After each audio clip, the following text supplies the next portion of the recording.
For great Pokemon TCG product and prices, check out ccgcastle.com. What's up, guys?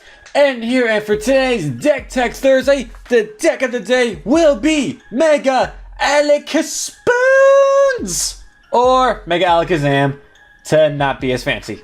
So, yeah, even though with the new standard rotation, a lot of people don't think Mega Alakazam isn't any good without Dimension Valley, but, yeah, I think those people are wrong. Very wrong. The deck's still very powerful, still hits incredibly hard for low energy, and just the way the damage adds up just makes it so interesting and fun. So, without delay, gonna get right into their profile and show you guys what the Spoon Master is capable of.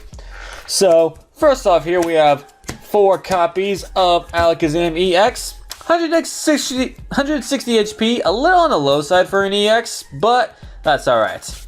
It's got the ability Kinesis. So, when you're about to evolve into Mega Alakazam, you can put 2 damage counters on your opponent's active and 3 damage counters on one of your opponent's bench. So, it spreads out the damage counters nice and evenly, which is all of what the Mega is all about. So, it's just dealing damage for the damage counters. And the attack suppression is not bad to use. You can put 3 damage counters on each of your opponent's Pokemon that has energy on it. So, again, not the worst attack on a pre-evolved form of a Mega, but definitely something you don't want to do if you don't have to.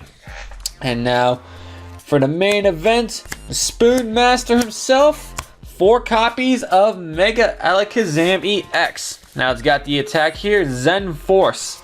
For a Psychic and Colorless, does 10 damage and 30 more for each damage counter on your opponent's active Pokemon.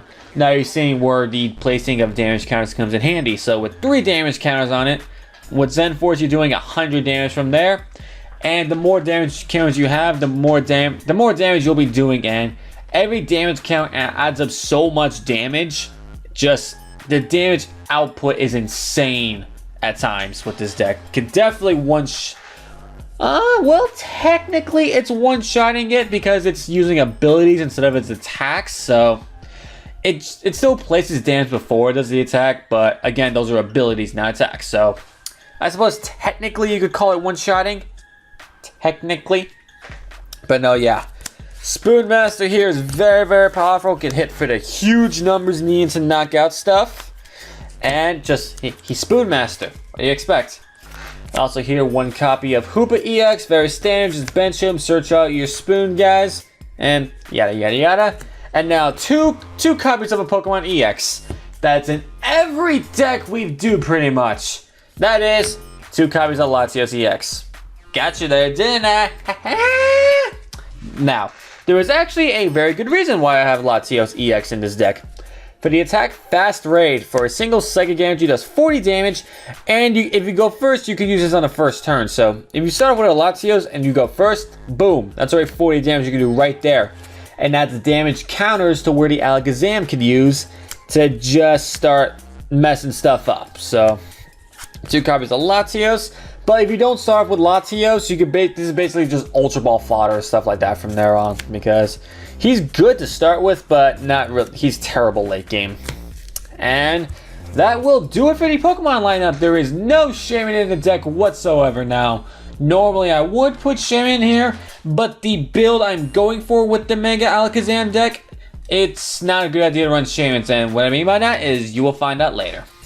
So, now for the supporter lineups. Going to go 4 copies of Sycamore, very standard, and also 4 copies of N, mainly just to make up for the fact that there's no Shaman in here, just going back to the classic 8 draw supporters.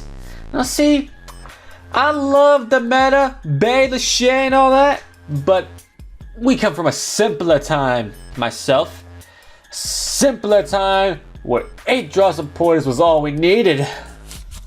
I miss the simpler times, and I miss not spending $70 to $100 on a card. Guys, who's with me? Who misses the simpler times? Alright, enough ranting on about that. Next up here, going to go 2 copies of Lysander, very standard reasons, just to bring up something you want to knock out with Alakazam. And also 2 copies of Hex Maniac. Now, even though you're reliant on abilities a lot, It's also, you're not going to be using your abilities every single turn. If you are, that's amazing.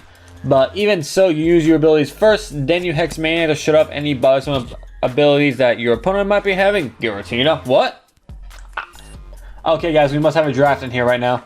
But yeah, Hex Maniac definitely helpful for shutting up very bothersome abilities. And once again, Lysander just to bring up something and knock it out. And that does it for the supporter lineup. Very simple, straightforward to the point. Which is what I like about this deck. It's very straightforward. No real complications with it. Alright, so now for my items. I go 4 copies of Ultra Ball, very standard. Discard 2, look for any Pokemon you want, preferably Hoopa, so you can get all your other stuff. But Hoopa is annoying when he's priced, I can tell you that right now. And also another 4 of is going to be 4 copies of VS Seeker. Probably one of the best items we've got in the game. Take a supporter from your discard, add it back to your hand, which you will be doing a lot with this deck. Especially with them hexes against certain matchups. Giratina, huh? What? Well, anyway, let's keep going. We also got here 4 copies of Trainer's Mail. Probably one of the best searches we've got. Looking at the top 4, taking any training you find there except for the Trainer's Mail. And add it to the hand, which I kind of don't get the fact why you can't get another Trainer's Mail, but oh well. I don't work for the company, so I cannot tell you guys.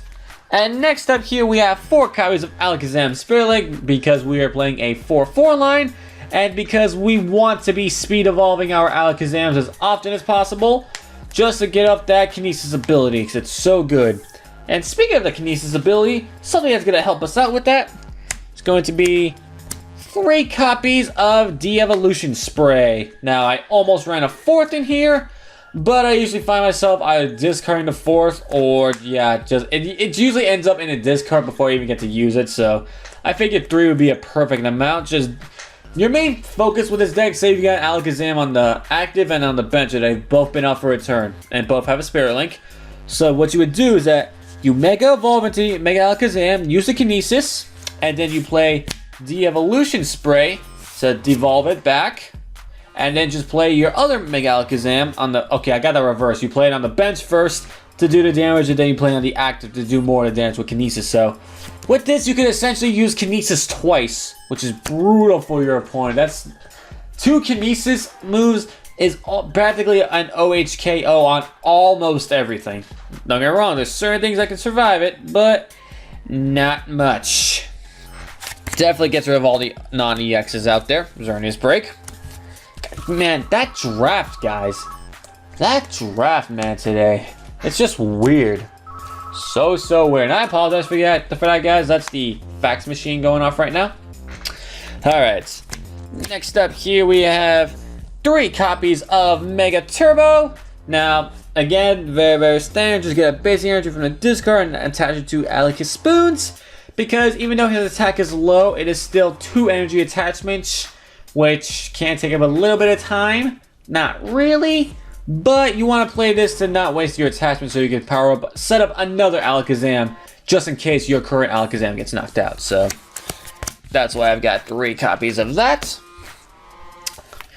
And for my last of my items, I'm going to be running 1 Escape Rope and 1 Super Rod. Escape Rope just to switch up Pokemon, and Super Rod just to shuffle back Pokemon and basic energy to the deck. So... And now for my stadiums. This is what makes the deck kind of interesting. In this, I run 3 copies of Team Magma Secret Base. Now, for those of you who don't know, what this card does is whenever any player puts a basic Pokemon, except for Team Magma, but that's irrelevant in this case, from his or her hand onto the bench, you put 2 damage counters on that Pokemon. So, this gets damage counters on the field very quickly. But you do have to be a little bit careful with this because that also affects you. But on the plus side, it affects your opponent. So you could go up getting damage counters on your opponent's side of the field without even wasting your abilities. So Team Magma Secret Base is amazing.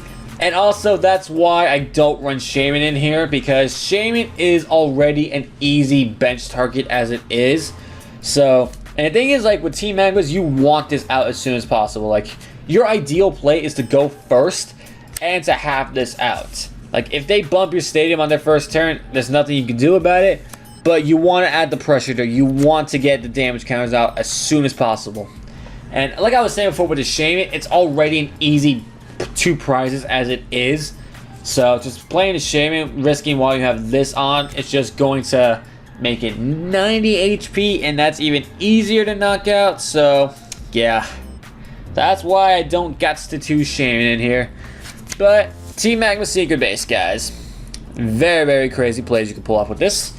And last but not least, the energy. So I run 1, 2, 3, 4, 5, 6, 7, 8, 9, 10. Wait, yeah, 2, 3, 4, 5. Yep, 10 basic psychic energy. Now, obviously, my reason for this is because I want my Mega Alakazam powered up ASAP. So, yep. RSA now is when we want the Alakazam powered up. So that's why I need a little bit of abnormal high of basic psychic. Now, some of these would have been taken out for mystery energy if that was still legal. That is one thing I will say that the deck kind of benefited from, but it kind of hurt, was a mystery energy. But other than that, Mega Alakazam hasn't really lost anything much. Like, even those who would argue about Dimension Valley, in general, 2 energy for what he's doing is not bad at all. So, there you guys have it. That is my Mega Alakazam deck. Hope you guys enjoyed this, and if you did, be sure to leave a like, comment, and subscribe if you're all new to the channel. And stick around tomorrow to watch out for my matchup against Professor K's Xerneas Tina deck, which, how are we going to fare against that one? The Giratina blocking up the Megas. Well, I'm just going to say, the Professor, I'm going to make sure he has a hard time coming ahead of him. So, till next time, this is N with the Pokemon Evolutionaries, and I'm dropping the mic. Dropping the spoons. See y'all later.